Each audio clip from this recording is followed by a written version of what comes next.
Dans le vaste et généreux royaume de Nimbali, la famille Mbaru était renommée pour sa richesse immense et son influence. On disait que leurs ancêtres avaient découvert des gemmes précieuses sur leurs terres, qu'ils avaient échangées avec des contrées lointaines, amassant une richesse incommensurable. Cette fortune permettait aux Mbaru de posséder plus de terres que le royaume lui-même, leur valant un immense respect, surpassant même celui du roi de Nimbali. La famille Mbaru résidait dans un manoir énorme, plus grandiose et splendide que le palais du roi. Ce manoir était si vaste qu'il pouvait accueillir toute la communauté. À l'intérieur de ces murs luxueux, 10 familles vivaient ensemble en harmonie, toutes sous la direction de Kinu, le fils aîné et le plus riche. Malgré sa richesse, Kinu manquait d'éducation formelle.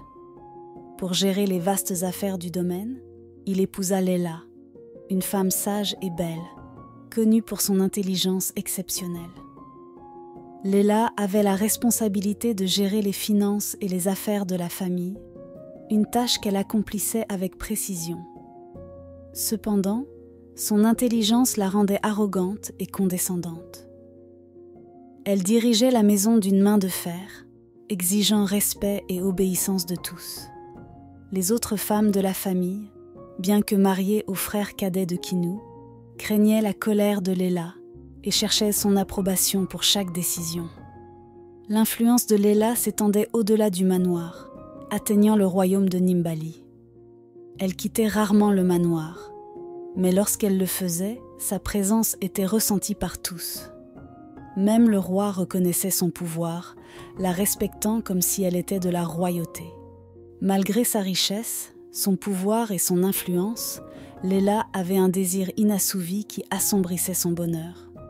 Elle désirait ardemment avoir un enfant.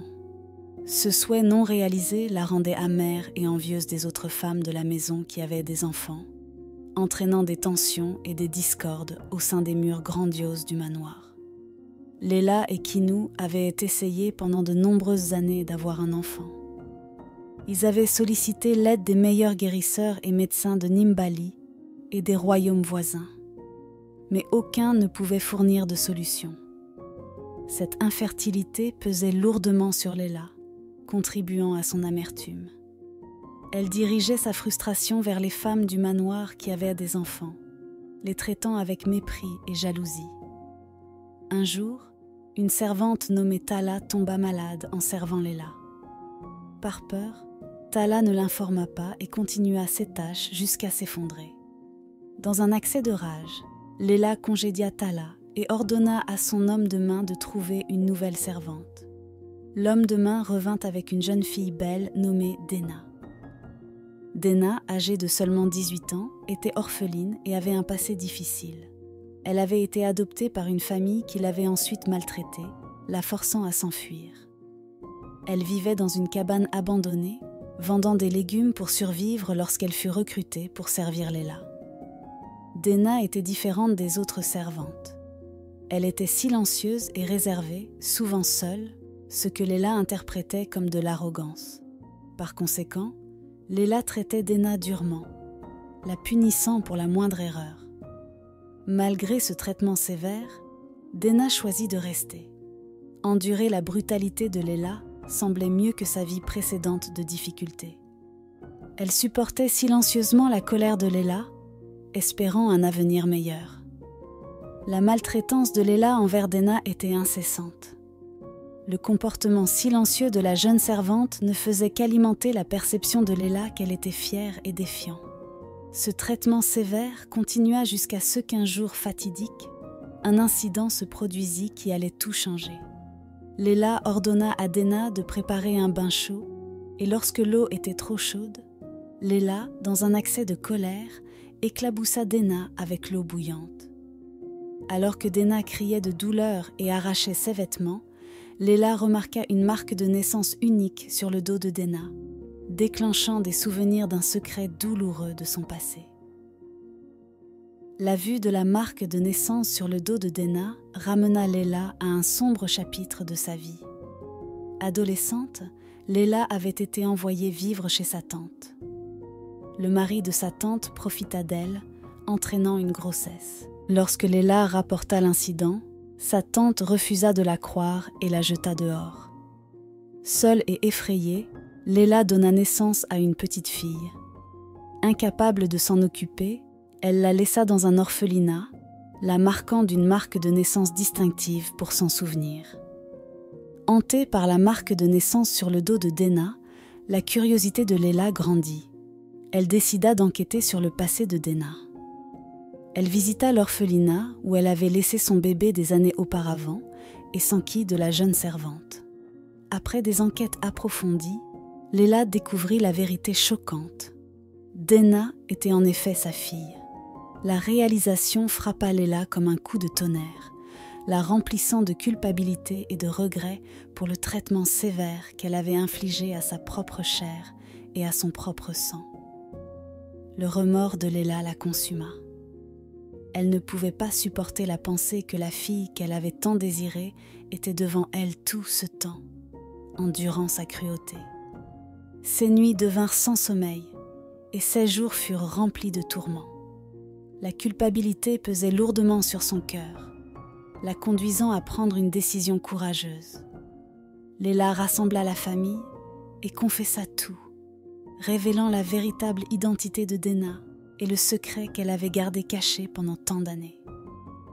La famille fut stupéfaite par la révélation de Léla. La vérité apporta une vague d'empathie et de tristesse, et ils accueillirent Dena comme l'une des leurs. Cependant, le poids de son passé et la cruauté qu'elle avait montrée à Dena étaient trop lourds à supporter pour Léla. Le stress accablant la conduisit à subir un AVC, la laissant paralysée. Confinée à un fauteuil roulant, la présence autrefois commandante de Léla était réduite à une ombre de son ancienne gloire, marquée par le regret et la tristesse. Confinée à son fauteuil roulant, Léla regardait impuissante la famille qu'elle avait autrefois dirigée d'une main de fer l'ignorer maintenant. Le respect qu'elle avait commandé par la peur et l'intimidation avait disparu. Sa paralysie était un rappel constant de ses erreurs passées et du traitement cruel envers sa propre fille. Elle réalisa que son amertume et son arrogance l'avaient isolée de ceux qu'elle contrôlait autrefois. Et maintenant, elle était seule dans sa souffrance. Les autres membres de la famille, qui avaient craint et ressenti de la rancune envers Léla, la traitaient maintenant avec la même indifférence qu'elle leur avait montrée. La matriarche autrefois puissante était maintenant une figure de pitié. Dena, malgré la douleur et les cicatrices infligées par Léla, montra de la compassion et du pardon. Elle s'occupait des besoins de sa mère, incarnant la gentillesse et l'amour que Léla n'avait pas su lui montrer. Les journées de Léla étaient remplies de regrets en voyant la cicatrice sur le visage de Dena, un rappel permanent de sa cruauté. Elle souhaitait avoir été plus gentille et plus aimante envers tout le monde, en particulier envers Dena. La réalisation que sa dureté lui avait privé de la joie de connaître sa fille dès le début pesait lourdement sur son cœur. Elle comprenait trop tard que le pouvoir et la richesse ne signifiaient rien sans compassion et gentillesse. La famille, désormais unie et solidaire les uns des autres, prospérait.